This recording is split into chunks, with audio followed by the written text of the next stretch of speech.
Hello दोस्तों। जैसे कि हम शनि ग्रह के साथ दूसरे ग्रहों की युति पे चर्चा कर रहे थे, तो आज हम चर्चा करेंगे शनि और बुध ग्रह की युति पे, और इसको भी कोशिश करेंगे कि क्या हम इसे जिंदगी के किसी तथ्य के साथ जोड़ सकते हैं या नहीं।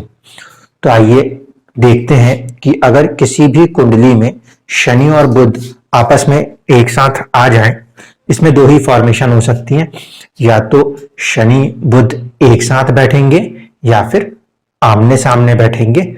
तीसरी परिस्थिति हो सकती है कि वो एक दूसरे की राशि में बैठ जाएं।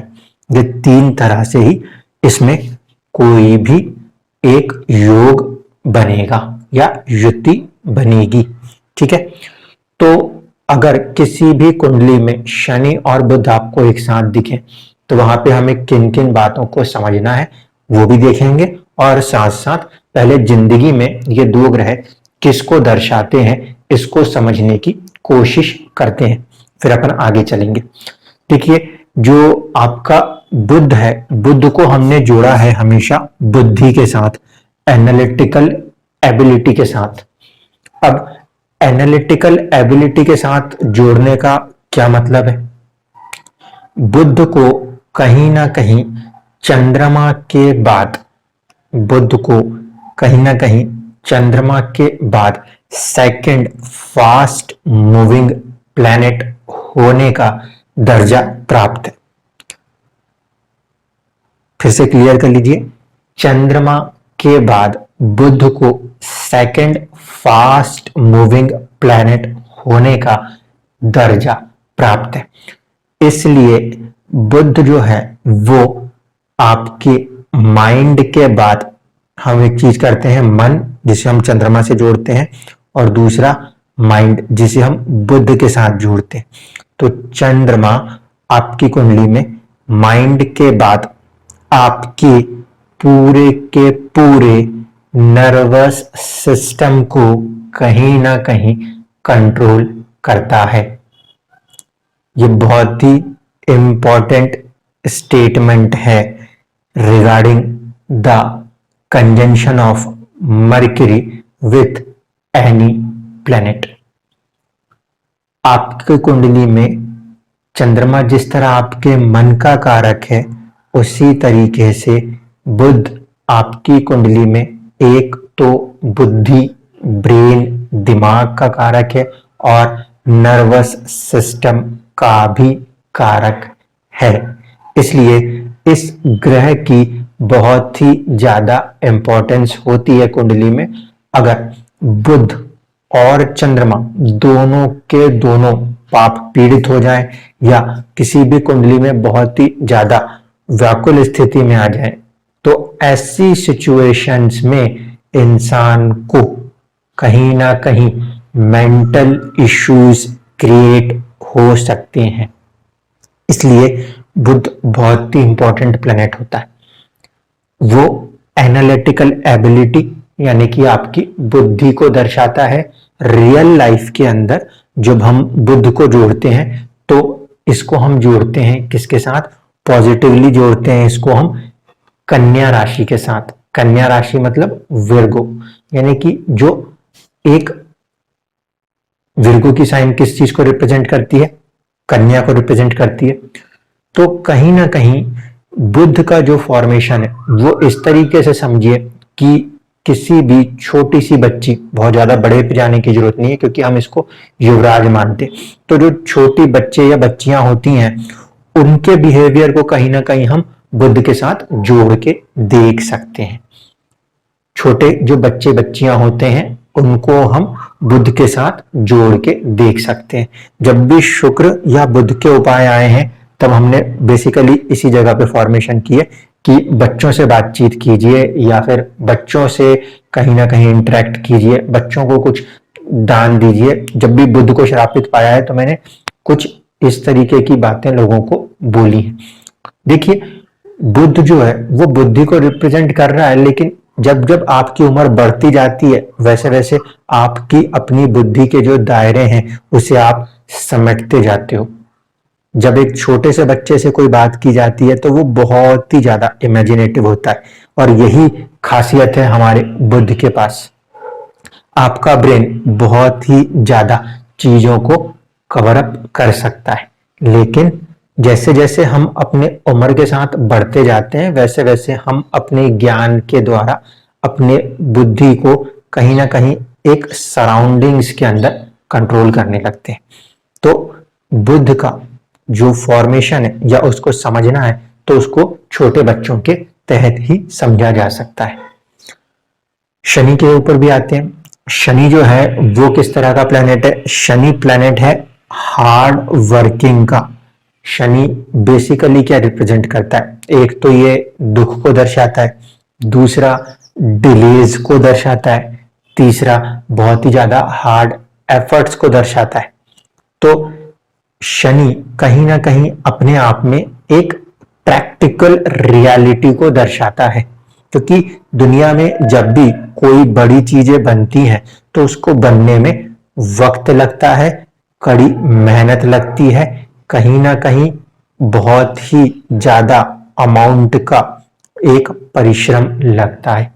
तो शनि बेसिकली क्या दे सकता है? शनि दे सकता है आपको हार्ड वर्क, अगर वो थोड़ा नेगेटिव हो तो दे सकता है फियर, अगर पॉजिटिव हो तो क्या दे सकता है? बहुत ही दूर तक की कोई सोच दे सकता है। जैसे कि मैंने मंगल के साथ इसके कनेक्शन के वक्त आपको समझाया था कि जब शनि होता है तो इंसान की सोच भी थोड़ी लंबी दूरी की होती है, वो कोई भी फैसले जल्दबाजी में नहीं करता।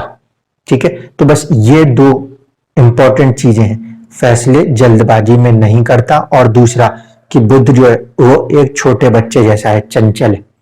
चंद्रमा भी चंचल है लेकिन बुद्ध में चंचलता थोड़ी सी अलग है, क्योंकि बुद्धि और मन के बीच में थोड़ा सा अंतर होता है। चंचलता वो है जहां पे कि बच्चे दौड़ भाग कर रहे हैं और वो, लेकिन बुद्ध से अगर हम देखेंगे तो वो होता है ना कि बच्चों ने अचानक से कोई सा भी सवाल कर दिया, उसके दिमाग में कुछ भी आ गया, उसने बोल दिया, वो एकदम से, उससे हम यहाँ पे देख रहे हैं बुद्धि से। तो हम बच्चों के कम्युनिकेशन के साथ जब जोड़ रहे हैं तो इसीलिए हम उसको मर्क्यूरी के साथ जोड़ रहे हैं। तो पहले रियल लाइफ के अंदर अगर हम दो चीजों को समझ पाएंगे, किसी बच्चे के बिहेवियर को समझेंगे और साथ ही साथ शनि के हार्ड वर्क को समझेंगे, तो फिर क्या चीजें निकल के आती हैं पहले उसको समझ लेते हैं, फिर अपन उसको लगाएंगे कुंडली के अंदर। ठीक है, अब देखिए, मान लीजिए कि कोई सा भी एक बच्चा है। अब यहाँ पे हमें सिर्फ इसकी बुद्धि पे ध्यान रखना है, चंद्रमा वाली चंचलता पे ध्यान नहीं रखना। बुद्धि पे ध्यान रखने से मेरा मतलब है कि अब ये कुछ भी सोच सकता है, क्योंकि वो टोटली फ्री है, उसको कोई बाउंड्रीज नहीं मिल रही कि नहीं ऐसा करेंगे तो ये हो जाएगा। एक वो होता है ना कि हम लोग चीजों का रट लेते हैं, 2+2 इज ओनली 4, क्यों? क्योंकि हमने बाउंड्रीज क्रिएट कर ली। छोटा बच्चा नहीं जानता, उसे तो आप मार पीट के पढ़ा देते हो कि भैया यही होता है, बस पढ़ ले, वो तो कुछ भी बना देता है, उसके लिए 2+2 जो उसको याद आ जाए। तो इंसान का जो बुद्धि है वो किसी भी चीज को किसी भी लेवल पे सोच सकती है, और जब छोटे से बच्चे की बुद्धि किसी भी लेवल पे किसी भी चीज को सोच सकती है, अगर उसको साथ ही साथ एक हार्ड वर्क मिल जाए तो क्या होगा? अपनी सोच को एक बहुत ही कठिन परिश्रम में अगर इंसान लगा दे, अगर अपनी सोच को एक कठिन परिश्रम में इंसान लगा दे तो वो कुछ ना कुछ नया क्रिएट करने की क्षमता दे देगा। क्यों? क्योंकि एक तो आपके पास बुद्धि है और साथ ही साथ आपके पास बहुत ही अच्छा हार्ड वर्क भी मौजूद है। आप सोच भी सकते हो और सोच के साथ साथ उसको इम्प्लीमेंट भी कर सकते हो। तो कहीं ना कहीं ये जो लाइफ की रियलिटी है कि एक छोटे से बच्चे का बिल्कुल खुला दिमाग है, वो कहीं भी सोच सकता है, कुछ भी सोच सकता है वो, और हार्ड वर्क कर सकता है। इन दो चीजों को अगर मिलाया जाए तो बुध और शनि अपने बारे में सब कुछ बताएंगे। क्यों? क्योंकि ये फ्री है किसी भी चीज को सोचने के लिए, और ये इसको सपोर्ट कर रहा है किसी भी हार्ड वर्क को करने के लिए। तो अब इसी को लेके चलते हैं कुंडली के ऊपर और इसके कनेक्शंस को समझने की कोशिश करेंगे। अब देखिए कि नक्षत्र के आधार पे अगर देखा जाए तो शनि और बुध दोनों के ही नक्षत्र कहीं ना कहीं एक सेम राशियों में ही देखने को मिलते हैं। ठीक है, एक तो राशि जो आती है वो आती है 4 नंबर, 8 नंबर और 12 नंबर। इन दोनों ही ग्रहों के नक्षत्र 4, 8 और 12 में ही देखने को मिलेंगे।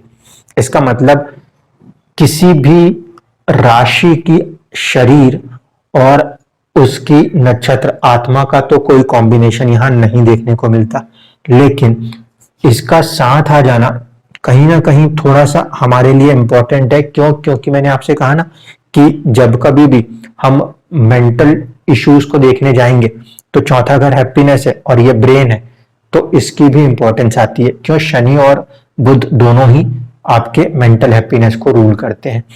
इन दोनों की ही कॉम्बिनेशन कहीं ना कहीं जो उत्पत्ति होती है उस भाव के अंदर अपने 2 नक्षत्र रखता है।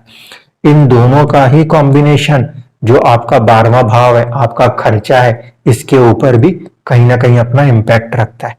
तो शनि और बुध का जो ओवरऑल कॉम्बिनेशन है वो भले किसी शरीर और आत्मा का कॉम्बिनेशन नहीं आ रहा, लेकिन वो इनडायरेक्टली भी एक तो इमोशनल पॉइंट पे, एक आपकी उत्पत्ति के पॉइंट पे और एक आपके खर्चे के पॉइंट के ऊपर, 12th हाउस के ऊपर भी अपना असर जरूर रखेगा।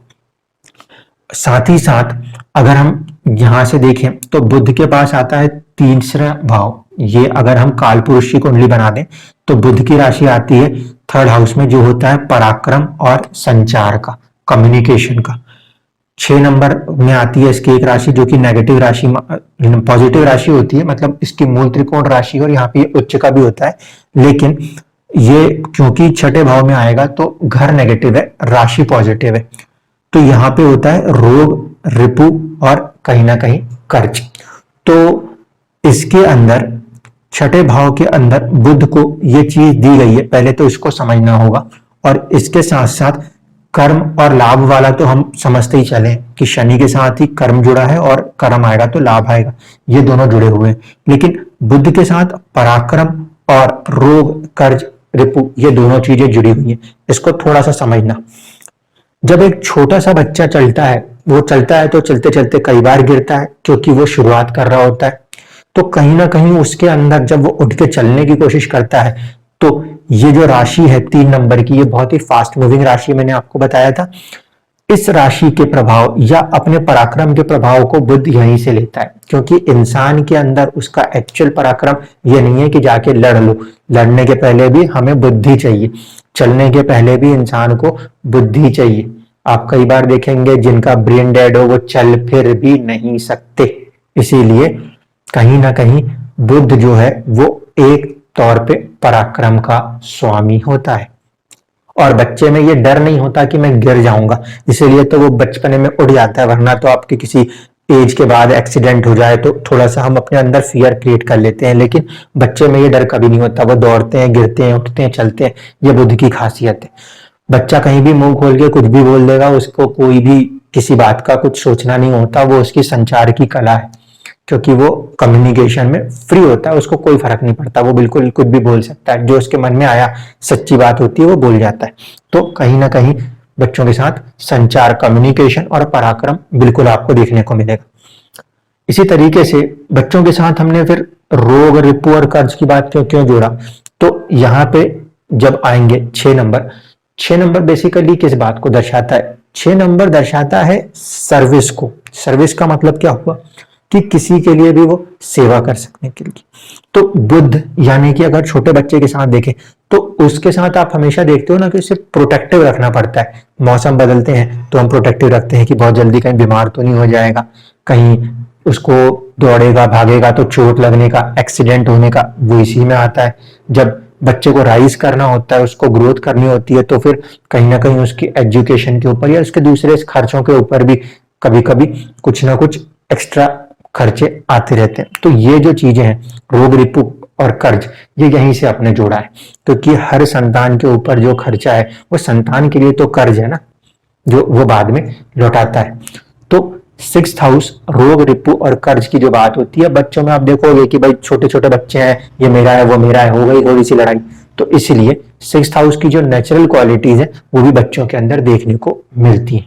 इसीलिए छोटे बच्चे के साथ हमने बुध को जोड़ा और शनि को हमने कर्म और लाभ से जुड़ा हुआ है। यहां तक तो हम समझ गए थे कि नक्षत्र के आधारों पर देख रहे हैं, तो ये कहीं ना कहीं 4, 8 और 12 के तत्वों को जोड़ते हैं, बस ये उसको कंप्लीट पूरा नहीं करते। हाँ, ये कंप्लीट तब कर देंगे जब इन कॉम्बिनेशन के साथ या तो चंद्रमा आ जाए, इस कॉम्बिनेशन के साथ या तो मंगल आ जाए, इस कॉम्बिनेशन के साथ या तो गुरु आ जाए, उस कंडीशन में वो तत्व कंप्लीट होंगे, अन्यथा नहीं होंगे। अब बात ये कि अब इनको इनके राशियों से समझने की कोशिश करते हैं। राशियों से देखा जाए तो यहां से ये इसका शत्रु, यहां से ये शत्रु, यहां से देखेंगे तो ये शत्रु, ये भी शत्रु, यहां से देखें तो भी शत्रु, और ये यहां से देखें तो भी शत्रु। तो राशि के अनुसार अगर देखेंगे तो बुध और शनि एक दूसरे में शत्रुता माने जा सकते हैं, लेकिन जितनी भी किताबें हैं उन सब ने उनको मित्र बताया है। जितनी भी किताबें हैं, किसी भी आप उसमें चले जाओ, भृगुनंदी में चले जाओ, चाहे वैदिक में चले जाओ, किसी भी उसमें देखोगे तो वो कहते हैं कि शनि और बुध जो है वो आपस में परस्पर दोस्त हैं। अब मैंने आपसे कहा भी था कि कोई दोस्ती नहीं, कोई दुश्मनी नहीं, ग्रहों के बीच में यहाँ पे हमें सिर्फ न्यूट्रलिटी नजर आती है। हाँ, इंपॉर्टेंट बात यह है कि कहीं ना कहीं बुध जो है वो दोनों ही राशियों का स्वामी है, जो कि डुअल नेचर की होती हैं, ढुलमुल नेचर की राशियां हैं। वो कुछ भी बोल सकते हैं, कुछ भी सोच सकते हैं। इसीलिए बुध का ये जो ढुलमुल वाला नेचर है, यानी बच्चे के अंदर एक नेचर होता है कि वो कुछ भी बोल गया, जरूरी नहीं कि उस पर एक्ट करेगा कि नहीं करेगा, उसको कंट्रोल करने के लिए शनि का साथ बुध को जरूरी है, अन्यथा बुध को किसी दूसरे ग्रह का साथ जरूरी है। क्योंकि अगर वो नहीं है तो बुद्धि जो है वो फ्रीली कुछ भी घूम रही है, आज ये कहेंगे, कल वो कहेंगे, परसों कुछ और कहने लगेंगे। इसीलिए बुध के साथ ये एक बहुत इंपॉर्टेंट फैक्टर है कि वो किसी ना किसी ग्रह के साथ जुड़ के ही बैठे। तो अगर बुध शनि के साथ जुड़ जाएगा तो फिर बहुत ही ज्यादा कमाल कर जाएगा। देखो, अगर ये कॉम्बिनेशन के तौर पे देखते हैं कि थर्ड हाउस का कॉम्बिनेशन 10th हाउस के साथ आ जाए, तो ये क्या हो रहा है, ये यहां से हमें शत्रु जरूर दिखाई देगा। क्यों? क्योंकि हमारा रूल ये कहता है कि कोई भी ग्रह आगे के 4 और पीछे के 4 तक हमारे लिए मित्र है, अन्यथा सब शत्रु है। लेकिन यहां से गिन के देखें तो ये है 6, 7 और 8। पराक्रम और कर्म जो है, पराक्रम और कर्म जो है, अगर इसको आप ध्यान से देखेंगे तो ये षडाष्टक बनते हैं। षडाष्टक बनते हैं मतलब 6, 8 का संबंध बनता है। 1, 2, 3, 4, 5, 6, 7, 8। ठीक है। अब इंपॉर्टेंट बात, ये किसी भी किताब में लिखा हुआ ज्ञान नहीं है, ये जिंदगी के अंदर से डाला गया ज्ञान है, इसलिए समझना ये इंपॉर्टेंट बात है। शनि को अष्टम भाव में ज्यादा प्रबल माना जाता है। यहां पे अगर शनि फॉर्म आ जाए या बैठ जाए तो वो सबसे ज्यादा बेहतरीन माना जाता है। क्यों? क्योंकि वो आयु को बढ़ा देता है। इसका मतलब किसी भी भाव से अष्टम में अगर शनि जाएगा तो वो उसके पहले भाव की जो स्ट्रेंथ है ना, उसको बल मिल जाएगा। कुंडली में ये बात कही गई है कि शनि जब 8वें में बैठता है तो वो कहीं ना कहीं आयु की वृद्धि करता है, ये लिखा गया था। ठीक है, तो अष्टम भाव में बैठेगा तो आयु की वृद्धि करेगा। ठीक है, क्यों? क्योंकि ये आयु का भाव है और कहीं ना कहीं उसको हम मानेंगे कि हेल्थ के पॉइंट से ये वृद्धि कर रहा है, हेल्थ को मेंटेन कर रहा है, ये थोड़ा सा डिस्टर्ब भी कर रहा है, क्योंकि जब ओल्ड एज होती है तो हेल्थ तो डिस्टर्ब होती है लेकिन आयु फिर भी लंबी होती है। अब इसी लॉजिक को लेके चलना है, यही लॉजिक हमें यहाँ पे हेल्प करेगा। देखिए, बुद्ध में तो पराक्रम था, लेकिन बुद्ध के पास कोई अपने आप को कंट्रोल करने की कैपेसिटी नहीं थी। बुद्धि कुछ भी सोच तो सकती थी पर उसको कंट्रोल करने की कैपेसिटी नहीं थी। इसका मतलब है कि ये इससे 8th का फॉर्मेशन है, अपने से 8th का फॉर्मेशन है। और शनि जब भी किसी एक भाव से 8वें में जाके बैठ जाए तो कहीं ना कहीं हम मानेंगे कि वो उसको स्ट्रेंथ कर रहा है। तो अगर शनि कहीं से भी फॉर्मेशन में बुध के साथ आएगा, बुध के साथ आएगा तो ये फॉर्मेशन इस तरीके से मान लीजिए कि 3rd house plus 10th house का ये कॉम्बिनेशन जो है ये क्या करेगा, ये पराक्रम को लिमिट करेगा, कंट्रोल करेगा।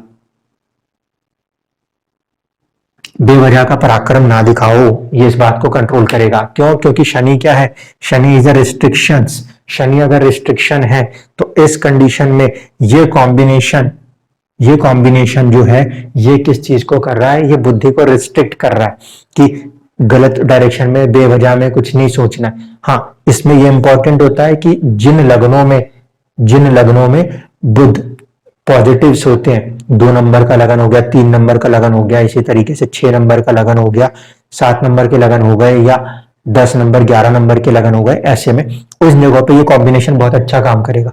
दूसरे लग्नों के अंदर ये कॉम्बिनेशन थोड़ा सा नेगेटिव हो जाया करता है। तो ये लगन को देख के डिसाइड करना होता है, डायरेक्टली अप्लाई नहीं कर सकते। ये कॉम्बिनेशन जब भी आएगा तो 3 और 10 जो है ये कहीं ना कहीं पराक्रम को शनि कंट्रोल कर रहा है। इसका मतलब है कि आप बेवजह में कुछ भी गलत नहीं करोगे, आप चीजों को बुद्धि से सोचोगे, थोड़ा थोड़ा करके डेवलप करोगे। और ऐसी कंडीशन में अगर पराक्रम के साथ कर्म किया जाए तो या तो स्पोर्ट्समैन बन जाएगा इंसान, या तो फिर पराक्रम के साथ कर्म करेगा तो इंसान एक अच्छा सैनिक बन सकता है। पराक्रम के साथ अगर कर्म करेगा तो इंसान एक अच्छा बिजनेस एम्पायर, इंडस्ट्री क्रिएट कर सकता है। बुद्धि जो है वो वैसे भी बुद्धि को हम या बुद्ध को हम कहीं ना कहीं व्यापार का कारक मानते हैं। व्यापार का कारक ग्रह अगर कर्म से जुड़ जाए तो व्यापार का जो है कर्म ये जुड़ सकता है नेचुरली भी, तो ये भी संभावनाएं बनती है। लेकिन सभी लोगों के अंदर ऐसा नहीं है कि जिनके में शनि और बुध जुड़ गया है तो उन्होंने व्यापार किया है। अगर वो व्यापार नहीं करते हैं तो भी कहीं ना कहीं हमने उनको पाया है कि वो बुध, अकाउंट्स, एडिटिंग, ऐसे किसी काम जो कि बुध के डोमेन में है उसके साथ कनेक्ट होते हैं। अब इसमें डिपेंड भी कर जाता है कई बार राशियां कौन सी हैं और किन भाव के अंदर ये बन रहा है। अगर ये कॉम्बिनेशन सेकंड हाउस में बना है कई बार तो अकाउंटिंग्स के अंदर, फाइनेंसेस के अंदर चीजों को उन लोगों ने अच्छा से वर्कआउट किया है वहां पे। अब ये कॉम्बिनेशन किसी का 6th हाउस में बना है तो ऐसी कंडीशन में इंसान के पराक्रम के साथ उसने बहुत ज्यादा समाज सेवाएं कर दी हो या फिर बहुत ज्यादा मेडिकल लाइंस के अंदर अच्छी ग्रोथ देख ली हो, तो इस तरीके से ये कॉम्बिनेशन हाउस पे डिपेंड हो जाता है, पराक्रम के साथ कर्म का आना। अब ये यहां से 9th पराक्रम के साथ लाभ आने लगता है तो फिर वो बुद्धि उस कंडीशन में थोड़ी सी नेगेटिव भी चलने लगती है। क्यों? क्योंकि बहुत ज्यादा गेन्स अगर आने लग जाते हैं तो दिमाग क्या होता है कि और बहुत ज्यादा पैसा आता है और उसको गलत इस्तेमाल कर सकते हैं। इसलिए थोड़ा सा यहाँ पे बुद्धि का ये वाला फॉर्मेशन थोड़ा सा इंसान को कंट्रोल में रखना पड़ता है कि अगर उसने एकदम से आपको एक बार में करोड़पति बना दिया तो इंसान ज्यादा ही खुशी में कहीं पागल ना हो जाए, वाली सिचुएशन को ध्यान रखना पड़ता है इस फॉर्मेशन के साथ 3 और 11 के फॉर्मेशन में। इसलिए ये दोनों ही काम करता है, धीरे धीरे करके पहले बढ़ाता है और जब हार्ड वर्क के बाद इंसान अच्छा बढ़ता है और जब उसने बुद्धि घुमा दी तो फिर वो डाउनफॉल भी दिखाता है। यही रीजन है कि बिजनेस में अप्स एंड डाउन्स भी देखने को मिलते हैं। अब बात करें कि 6 नंबर ये इसकी पॉजिटिव राशि, यहां से देख रहे हैं तो ये कहीं ना कहीं क्या होगा, 5th होगा और यहां से ये गिनेंगे तो 6th होगा। शनि 8वें में आए तो कहीं ना कहीं आयु की वृद्धि करता है। शनि इसी तरीके से 6ठे भाव में भी कारक ग्रह माना जाता है। अगर शनि 6ठे में बैठ जाता है तो भी वो अष्टम को देखता है, 12वें को देखता है। ये मानते हुए उन्होंने बोला है कि शनि के लिए 6, 8 और 12 कहीं ना कहीं थोड़े से पॉजिटिव हाउसेस हैं, क्योंकि एक तो दैनिक प्रवृत्ति का जो ग्रह होता है जो कि कहीं ना कहीं असुर प्रवृत्तियां लिए हुए, वो 6, 8, 12 में बैठे हैं तो ज्यादा अच्छा करते हैं। तो शनि को 6ठे घर में भी अच्छा माना है, रोग का कारक भी है, इसीलिए वहां पे अगर बैठ जाएगा तो चीजों को लेट करेगा, तो इसका मतलब रोग को भी लेट करता है। इस हिसाब से अगर हम इस फॉर्मेशन को देखें तो यहाँ पे है रोग और कर्जा और यहाँ पर है लाभ, इससे 6ठा, ये इससे 6ठा है। तो इस कंडीशन में यही कॉम्बिनेशन जो है जब 6-11 के फॉर्मेशन में बनता है तो आप कहीं पे लोन लेते हो और इस लोन को आगे तक ले जाके अपने लाभ से यानी अपने गेन से, हार्डवर्क तो बीच में आ ही जाएगा, उसमें तो कोई बात ही नहीं है, पराक्रम तो इनडायरेक्टली कनेक्टेड हो ही जाएगा। तो आपने पराक्रम दिखाया, आपने लोन लिया, लोन लेके आपने कर्म किया और आपने लाभ कमाया। तो यहाँ पे भी देखिए लोन लेके जब ये लोग काम करने लगते हैं तो ऐसी कंडीशन में भी ये लोग गेन्स निकाल के देते हैं। ये भी सेकंड रीजन है कि ये कहीं ना कहीं आपको हेल्प करता है बिजनेस के अंदर। इसीलिए एस्ट्रोलॉजी में बहुत सारे लोग बोलते हैं कि जब कभी भी बुध और शनि कनेक्ट हो जाता है तो इंसान का जो दिमाग है कहीं ना कहीं वो व्यापारिक बुद्धि को दर्शाता है। ये जरूर देखना पड़ता है कि बुध शनि से आगे है या शनि बुध से आगे है। अगर शनि बुध से आगे है तो इंसान पहले सोचता है और फिर उसको कर्म में कन्वर्ट करता है। और अगर शनि डिग्री में देखेंगे कम हो जाएगा, यानी कि बुध के पहले बैठेगा, तो इंसान जो है वो जो कर्म करेगा वो कर्म पराक्रम की तरफ, रोग की तरफ या बुद्धि की तरफ जा रहा होगा, यानी कि वो बुद्धि से अपने कर्म को कराने की कोशिश कर रहा होगा। तो इस तरीके के फॉर्मेशंस हमें इनको साथ में रखने पे देखने को मिलते हैं। बुध को शनि का साथ जब भी मिलेगा वो इसलिए पॉजिटिव है क्योंकि कहीं ना कहीं वो 8 और 6 का संबंध रखता है, और शनि जैसा ग्रह जब भी छठे 8वें में बैठता है तो यहाँ पे इसे पॉजिटिव माना जाता है। इसके साथ साथ आपको एक और छोटा सा वो दे देता हूँ, क्लू दे देता हूँ या हिंट दे देता हूँ। अगर आपने ये वाले लॉजिक को समझ लिया है कि शनि जहां भी बैठे मतलब अष्टम में बैठ जाए तो वो आपकी आयु की वृद्धि करेगा। इसका मतलब ये है कि शनि आयु के भाव में बैठा है तो आयु की वृद्धि कर रहा है। इसी तरीके से शनि जिस भी भाव में बैठेगा, शनि जिस भी भाव में बैठेगा उस पर्टिकुलर हाउस के लिए तो हम मानते हैं वो वृद्धि करेगा, लेकिन शनि से छठवां भाव जो होगा, देखिए यहां से गिनेंगे तो ये 6th हाउस है, इसीलिए आपकी कुंडली में शनि कहीं भी बैठा हो, शनि से जो भी 6th हाउस आपकी कुंडली में फॉर्म होगा वहां के लिए वो ज्यादा स्ट्रेंथ कर जाया करेगा। शनि जहां भी बैठा होता है वहां से 6th हाउस को मान के चलना, नेचुरली वो थोड़ा सा ज्यादा स्ट्रेंथ गेन कर लेगा। क्यों? जैसे कि आपके फर्स्ट हाउस ने आपकी पर्सनैलिटी को लिया है, आपके फर्स्ट हाउस ने आपकी हेल्थ को लिए एक इंपॉर्टेंट काम किया है, और शनि अगर उससे 8 में जाता है तो उम्र बढ़ती है, यानी कि ये वाले भाव की ताकत तो बढ़ती है, लेकिन इसका फायदा कहीं ना कहीं इसको भी मिल रहा है, उसकी पर्सनालिटी को थोड़ा सा गेन तो मिलता है। ये अलग बात है कि आगे जब उम्र बढ़ती है तो थोड़े से हम उतने ज्यादा स्ट्रांग नहीं रहते, वो चीजें ठीक है, लेकिन फिर भी लॉन्गिविटी के हिसाब से तो ये स्वयं है ना जिसको लॉन्गिविटी मिली है।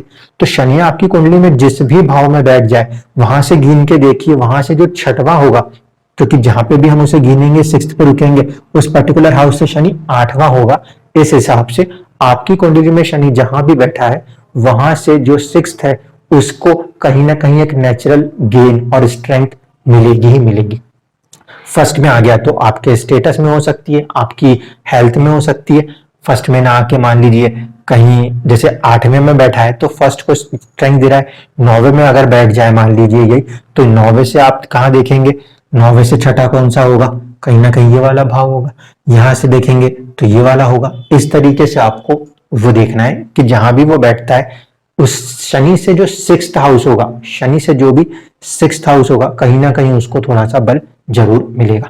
और जब भी शनि बुध के साथ कनेक्ट होगा वो कहीं ना कहीं आपकी बुद्धि को कंट्रोल में रखने की कोशिश करेगा, अन्यथा जो हम कहते हैं ना कि बच्चों को खुला छोड़ दिया तो वो कहीं इधर उधर ना भाग जाए, कोई गड़बड़ ना कर दे, शनि वहां पे उस चीज को कंट्रोल करने की कोशिश करता है। वो आपके एनालिटिकल एबिलिटी को आपके हार्डवर्क के साथ जोड़ता है, इस कारण से भी बहुत ही ज्यादा अच्छे कैलकुलेटिव हो जाते हैं। यहाँ पे थोड़ा सा ध्यान रखना पड़ता है कि शनि और बुध जब भी कनेक्ट होंगे तो इनके आपस में आगे पीछे कहीं ना कहीं आपको शुक्र शनि भी दिखेंगे, वो आगे हैं या पीछे, ये दूसरी एक क्रूशियल हमारी वो होती है, ऑब्जर्वेशन होती है कि शनि के साथ अगर बुध है तो बुध के आगे पीछे क्या फॉर्मेशन हो रही है सूर्य और शुक्र की, उसको देखकर बहुत सारी चीजों को हम कुंडलियों के अंदर से निकाल सकते हैं।